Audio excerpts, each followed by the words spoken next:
Mangda kerama tangar ring kewentenan bencana. Sekadi Tanah Embit, Sanini Benin, Banjar Merta Tengah, Desa Ketepayangan, pemerintah Kapliang mekarya zonasi daerah rawan.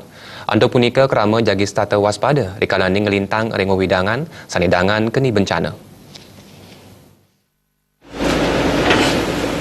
Bencana merupa Tanah Embit utawi longsor Sanini Benin marking rodok kebun raya Gianyar, padot ka pikayunan becik. Sani mangken sabun api krama uning ring widangan sanidangan keni bencana.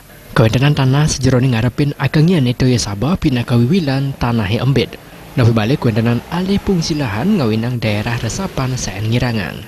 Pelaku usaha Pande istri Maharani Primadewi Ngaptiang, pemerintah mekarya pemetaan uyadin zonasi rawan bencana.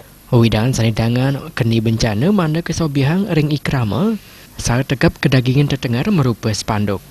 Untuk boneka krama jagista tetangar ia ningelintang Erika.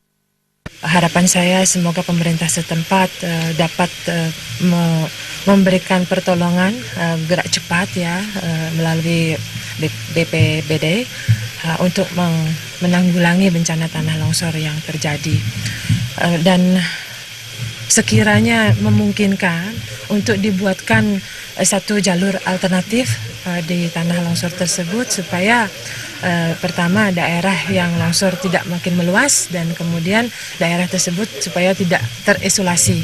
Titik geografis yang seperti itu satu pihak memberikan satu benefit kepada kita ya, pemandangan view yang sangat bagus begitu. Satu pihak memang rawan terjadi bencana tanah longsor. Kalau saya pikir seyogianya sih sebelum terbit izin untuk membangun ya. Parindikan saya taladar membuat pikobat alih fungsi lahan mangda Presiden Keluputang menerapan anduk kemargiang becik Perda RT RW. Terima Jewal TV.